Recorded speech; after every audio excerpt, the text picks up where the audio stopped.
Hey everyone, and welcome back. Today we're going to be taking a deep dive into some really cool stuff that you sent our way. Ooh, fun. Yeah, all about Zalevo's burn mode, Yeah. this ingredient astaxanthin. Okay. And you guys have been doing your research. It looks like you're really interested in this burn mode stuff, especially alongside intermittent fasting. Yeah, it seems like kind of a hot topic right now. Right. Yeah, the idea of using supplements to get more out of your fasting. Absolutely. Yeah. And burn mode is packed with so many things like amino acids and vitamins and even a symbiotic blend. Oh, wow. But this astaxanthin is kind of the star of the show. Right. So what is it about this antioxidant that makes it worth building a whole supplement around? Yeah, we're talking like 65 times more potent than vitamin C when it comes to fighting certain free radicals. Wow. And get this, it's also way stronger than beta carotene and vitamin E. Okay, so those are some pretty impressive stats. I can see why they're calling it the king of antioxidants. Right. We can get antioxidants from fruits and veggies too. Yeah, and a balanced diet is super important, but what makes astaxanthin so special is that it can actually get inside your cells. Oh, wow. So it has better access to fight those damaging free radicals. Okay, so it's not just about how much you get, but about how well it can actually work. Exactly. Okay, that makes sense. So Zalevo is really promoting this idea that burn mode can enhance your experience with intermittent fasting. We're right. So what are they claiming it can actually do? Well, they say it can help you get the most out of your fasting periods, Okay. like by helping you control your hunger and boosting your energy levels. Oh, interesting. They even say that it can help your body's natural detoxification process. Okay, but how does a supplement actually do all that? That's where it gets really interesting. Okay. Because Zalevo says that burn mode works together with fasting to boost this process called autophagy. Autophagy. What is that? It's basically like your cells doing a deep clean, Okay. getting rid of all the junk. Okay. So during fasting, your body starts breaking down and recycling old or damaged cell parts Got it. to make room for new healthy ones. It's kind of like hitting the reset button for your body at a cellular level. So it's like a cellular spring cleaning. Exactly. What are people saying about their experience with burn mode? There are definitely some interesting stories out there. Okay. One that stood out to me was from a woman named Carolee C. Okay. She said that burn mode helped her lose 45 pounds and totally transform her life. That's incredible. It's also important to remember that these testimonials are just personal stories. Yeah. They haven't been scientifically proven. Good point. Yeah. We always need to be a little skeptical, especially when it comes to health claims. Right. Speaking of skepticism, Zalevo does have a disclaimer on their website, right? Do. Okay. It clearly states that burn mode is not intended to diagnose, treat, cure, or prevent any disease. Okay. So they're acknowledging the limitations and encouraging people to do their own research. Yeah. That's good to hear.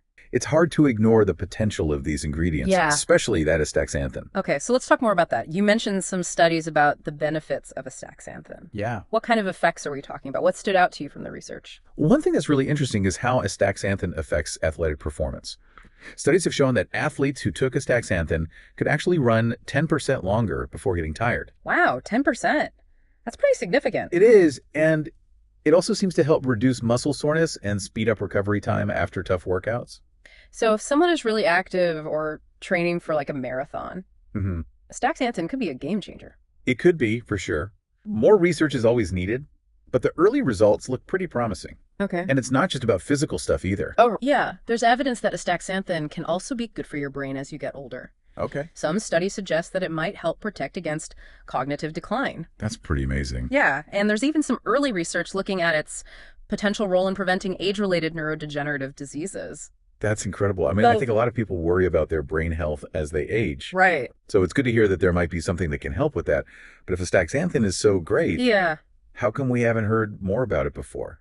It has been around for a while, but it's only recently become more popular in the wellness world. Hmm. And it's not just from supplements either. Oh, really? Did you know that astaxanthin is found naturally in some of the foods we eat? Really? Think about things like wild Pacific sockeye salmon, red trout, even krill. Okay. You know, those bright pink and red colors? Yeah. That's partly because of astaxanthin. So you're telling me that I could get some of those benefits just by eating more salmon? Yeah, exactly. Though the amount of astaxanthin you get from food is going to be a lot less than what you would find in a concentrated supplement Right. like burn mode. Let's talk more about intermittent fasting itself. Okay. I know it's become really popular lately, but I'm a little confused about what it actually is. Okay. What does it involve? So basically, intermittent fasting is a pattern of eating where you switch between periods of eating and not eating Okay. on a regular schedule. So it's not really about what you eat, but when you eat. Okay, that makes sense. But are there different ways to do it? I've heard of different variations. Yeah, for sure. Yeah. You've got things like time-restricted feeding, Okay. which is probably the most common one. That's where you only eat during a certain window of time each day. And then there's alternate day fasting, where you basically switch between days of eating normally and days of eating a lot less. So there's a lot of flexibility. Yeah, totally. There's no one right way to do it. Okay. The important thing is to find what works best for you and your lifestyle. And of course, talk to your doctor before you make any big changes to your diet. That's good advice. Yeah. So what are some of the benefits people are trying to get from intermittent fasting, besides, fitting into those skinny jeans? Uh-huh. Well, weight loss is definitely one of the potential benefits. Okay. But there's also evidence that it can improve your insulin sensitivity, reduce inflammation, and even boost your brain function. Wow. Okay. And remember that autophagy process we talked about earlier? Right, the cellular cleaning. Yeah. I like that. Well, intermittent fasting is thought to trigger that process. And I imagine those fasting periods can be pretty tough, especially at first. Yeah, And that's where burn mode claims to help, right? exactly.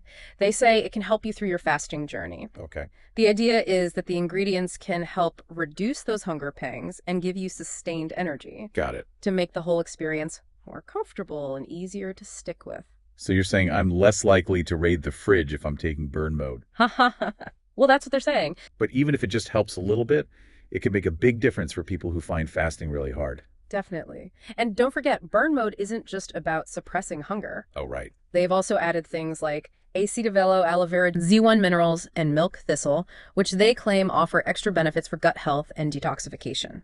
So there's a lot going on in this supplement. Yeah. But if someone was thinking about trying intermittent fasting with or without burn mode, what are some general tips to keep in mind? Well, first of all, start slowly and listen to your body. Okay. Don't try to do a really long fast right away. Right. Gradually increase the length of your fast as your body gets used to it. Okay.